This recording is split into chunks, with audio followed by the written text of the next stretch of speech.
Hello students, আশা করি তোমরা সবাই খুব ভালো আছো। আমি অনিন্দিতা ম্যাডাম। তোমরা আজকে চলে এসেছো কনফিডেন্ট ইংলিশ উইথ পার্থ স্যারের টিউটোরিয়ালে। আজকের এই tutorial West Bengal board of secondary এডুকেশনের ক্লাস 5-এর ছাত্রছাত্রীদের জন্যে। আর আমি আজকে চলে এসেছি তোমাদের এই ক্লাসে তোমাদের লেসন 4 মেমোরি ইন মার্বেল এই গল্পটির লাস্ট পার্ট নিয়ে। আমি এর আগের ভিডিওতে দুটো ক্লাসে টেক্সট পড়িয়েছি, আর একটা ভিডিও করেছি, সেখানে আমি অ্যাক্টিভিটিস 1 to 5 করিয়েছি। আজকে আমি তোমাদের অ্যাক্টিভিটি 6, 7 এবং 8 করাবো। ওকে, আশা করি তোমরা আমার আগের ভিডিওগুলো সবাই দেখেছো। যদি কেউ মিস করে যাও কি করবে, confident English with Partha sir এই চ্যানেলে যাবে, সেখানে দেখবে ক্লাস 5-এর যে প্লে লিস্ট আছে সেখানে সব ভিডিও আপলোড করা আছে। তোমরা দেখে নেবে, তাহলে তোমাদের বুঝতে সুবিধা হবে, কোনো রকম কনফিউশন থাকবে না এবং পরীক্ষাতে তোমরা খুব ভালো করবে। তাহলে চলো আজকে চলে এসো তোমরা পেজ নাম্বার 52-তে। এখানে অ্যাক্টিভিটি 6-এ কি আছে দেখি। Fill in the blanks with appropriate articles, one is done for you. এখানে তোমাদের কি করতে হবে, শূন্যস্থান পূরণ করতে হবে কি দিয়ে, অ্যাপ্রোপ্রিয়েট আর্টিকেল দিয়ে। একটা তোমাদের সুবিধার জন্য করে দেওয়া আছে। তাহলে আর্টিকেল কোনগুলো দেখো, এটা সবসময় তোমরা মনে রাখবে, আর্টিকেল হচ্ছে 3টে, এ, অ্যান এবং দি। এইটা যদি তোমাদের মাথায় থাকে তাহলে দেখবে তোমরা খুব সহজেই আর্টিকেল কোথায় কোথায় বসবে না বসবে সেগুলো তোমরা করতে পারছো। সব সময় মাথায় রাখবে যে আর্টিকেল হচ্ছে 3টে, এ, অ্যান এবং দি। ওকে, আর্টিকেল এ, অ্যান এবং দি, এই তিনটে হচ্ছে আর্টিকেল। Always remember this. এরপরে দেখো অ্যাক্টিভিটি 6-এ কি আছে। প্রথমটা করে দেওয়া আছে, the Taj Mahal is one of the. তাজমহলের আগে দি কেন বসেছে, কেন কি নির্দিষ্ট করে বলা হচ্ছে তাজমহলকে। তাজমহল একটা বিখ্যাত জিনিস, ওই জন্য তাজমহলের আগে দি বসেছে। ইজ ওয়ান অফ, আবার দেখো কি হবে এখানে, প্রথম শূন্যস্থানে গ্রেটেস্ট, গ্রেটেস্টের আগে কি বসবে, দি বসবে। দি গ্রেটেস্ট ওয়ান্ডার্স অফ, আবার ড্যাশ আছে এবং ওয়ার্ল্ড আছে। ওয়ার্ল্ড মানে হচ্ছে পৃথিবী, পৃথিবীটাও নির্দিষ্ট করে বোঝানো হচ্ছে, ওই জন্য ওয়ার্ল্ডের আগেও দি বসবে। Full stop. It is dash wonderful specimen of architecture. ওয়ান্ডারফুলের আগে কি বসবে, a wonderful specimen of architecture. Full stop. Dash monument like this, মনুমেন্টের আগে কি বসবে, a monument like this is rare to find. I am proud to be dash Indian. কি হবে, ইন্ডিয়ানের আগে অ্যান ইন্ডিয়ান, কেন ইন্ডিয়ানের আই হচ্ছে ভাওয়েল, ওই জন্য ভাওয়েলের আগে আমরা জানি নর্মালি অ্যান বসে, তো সেই জন্য ইন্ডিয়ানের আগে কি বসবে, অ্যান। তাহলে চলো আমি এই আর্টিকেলটা কোথায় কোথায় বসবে সেটা আমি তোমাদের একটু লিখে দিই। এটা হচ্ছে আমাদের অ্যাক্টিভিটি 6।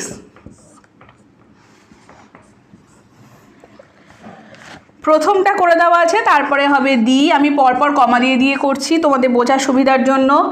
তারপরেও হবে দি, তারপরে হবে ইট ইজ এ, তারপরে আবার এ হবে, তারপরে সবশেষে হবে অ্যান। ওকে, এরপরে দেখো অ্যাক্টিভিটি 7-এ তোমরা চলে এসো। অ্যাক্টিভিটি 7-এ কি বলেছে দেখো। Suppose you have visited a place of interest. মনে করো যে তুমি একটা খুব ইন্টারেস্টিং জায়গা দেখেছো। Now write at least 5 sentences about that place. এবং এবার সেই জায়গা সম্পর্কে মিনিমাম 5টা বাক্য লেখো। Begin with the name of the place. প্রথমে কি দিয়ে শুরু করবে, জায়গার নাম দিয়ে শুরু করবে। হিয়ার আর সাম হিন্টস, এবং নিচে দেখো কিছু হিন্ট দেওয়া আছে। তাহলে দেখি আমরা হিন্টে কি কি দেওয়া আছে। নাম্বার 1 দেখো, last summer I visited dash. তাহলে এই যে হিন্টগুলো দেওয়া আছে, এর পরে পরে আমাদেরকে শব্দগুলোকে অ্যাড করতে হবে যাতে সুন্দর করে একটা প্যারাগ্রাফ টাইপের লেখা যায়। অ্যাক্টিভিটি 7। ওকে,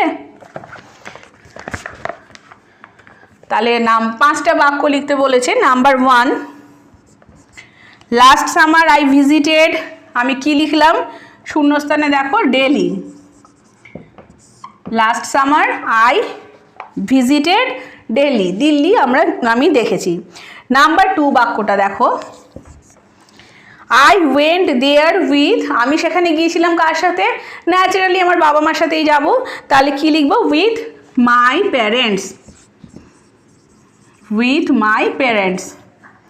নাম্বার 3 দেখো, আই স, আমি দিল্লি গিয়ে কী কী দেখেছি? দিল্লিতে অনেক বিখ্যাত জিনিস আছে এবং ইন্টারেস্টিং জিনিসও আছে, যেমন Red Fort, Indian Gate, Qutub Minar, Jantar Mantar, এরকম অনেক কিছু দেখার ভালো ভালো জিনিস আছে। তো আমি লিখি তাহলে যে I saw the Red Fort, India gate,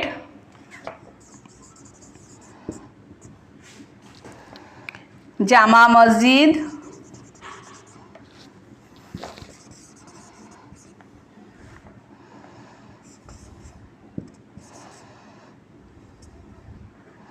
etcetera. এরপরে 4 নাম্বার বাক্য কি আছে? 4 এবং 5 নাম্বার বাক্য তোমাদেরকে নিজেদের তৈরি করতে হবে। তাহলে 4 নাম্বার বাক্যটা আমি লিখে দিই কি, যে I visited Qutub Minar and Rajghat also, আমি সেখানে কুতুব মিনারও দেখেছি এবং রাজঘাটও দেখেছি। তাহলে কি লিখবো 4 নাম্বার বাক্যটা? I visited Qutub Minar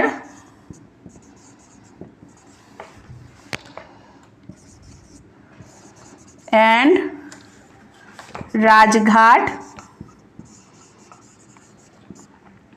also. Okay,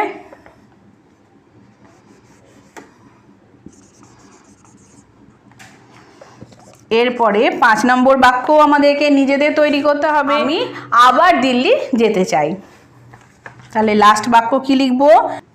I wish to visit Delhi again.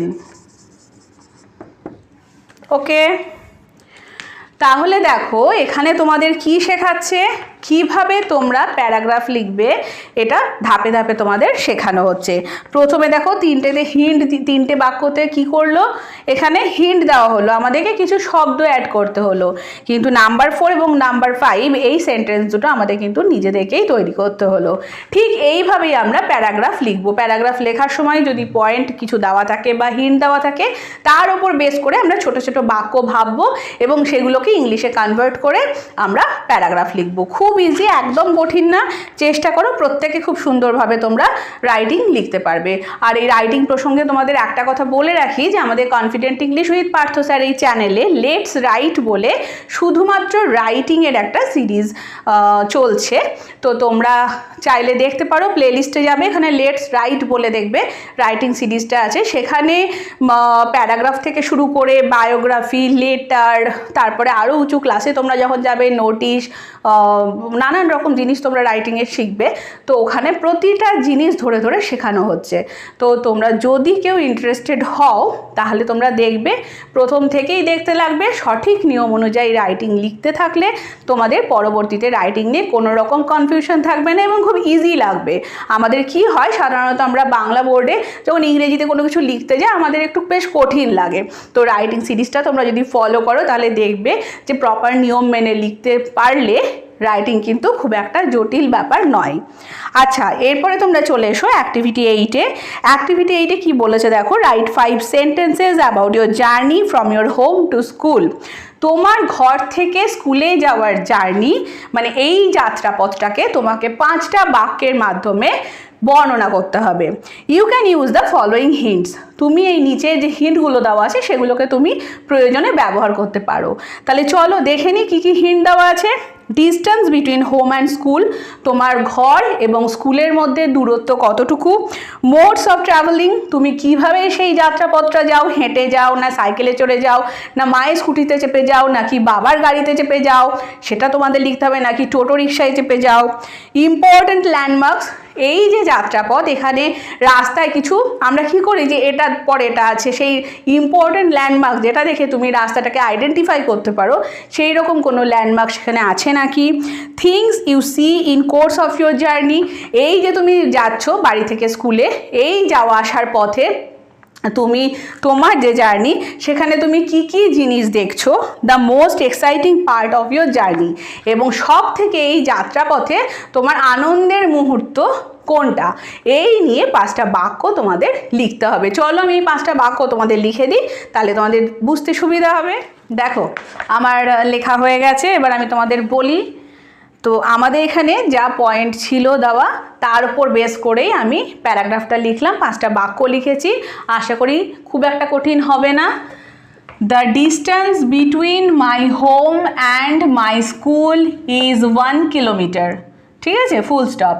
মানে হচ্ছে যে আমার বাড়ি থেকে স্কুলের দূরত্ব 1 কিলোমিটার।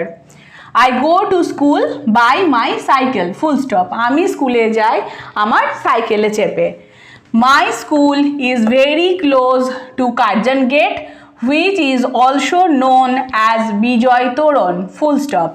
আমার স্কুল কার্জন গেটের, বর্ধমানের কার্জন গেটের খুব কাছে, যেটা কার্জন গেটটা কী নামেও প্রসিদ্ধ? বিজয় তোরণ। কার্জন গেটের আরেকটা নাম হচ্ছে বিজয় তোরণ। When I go to school, I see town hall, a park, Baka river, a bank and many shops by the side of the road, full stop. আমি যখন স্কুলে যাই তখন আমি কি দেখতে পাই? টাউন হল দেখতে পাই, একটি পার্ক দেখতে পাই, বাঁকা নদী দেখতে পাই এবং ব্যাংক দেখতে পাই একটা, আরও বিভিন্ন রাস্তার ধারে দোকানপাট দেখতে পাই। My friends also go with me. আমার বন্ধুরাও আমার সাথে যায়, full stop. And that, sorry এখানে ফুল স্টপ হবে না। And that is the most exciting part of my journey, full stop. এবং সেটাই হচ্ছে আমার এই বাড়ি থেকে স্কুল যাওয়ার পথে সব থেকে বেশি আনন্দঘন মুহূর্ত। বন্ধুদের সাথে যে একসাথে স্কুলে যাওয়া, হই হই করতে করতে এবং একসাথে যে আসা, সেই যে আনন্দটা, সেটা হচ্ছে সব থেকে বেশি আনন্দের মুহূর্ত আমার স্কুলে যাওয়ার পথে।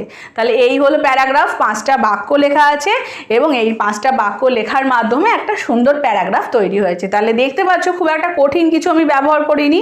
এটা প্রত্যেকেই স্কুলে যখন যাও তখন এরকম, আমি এখানে লিখেছি কার্জন গেট, তোমরা হয়তো অন্য কোনো ল্যান্ডমার্ক দেখতে পাও।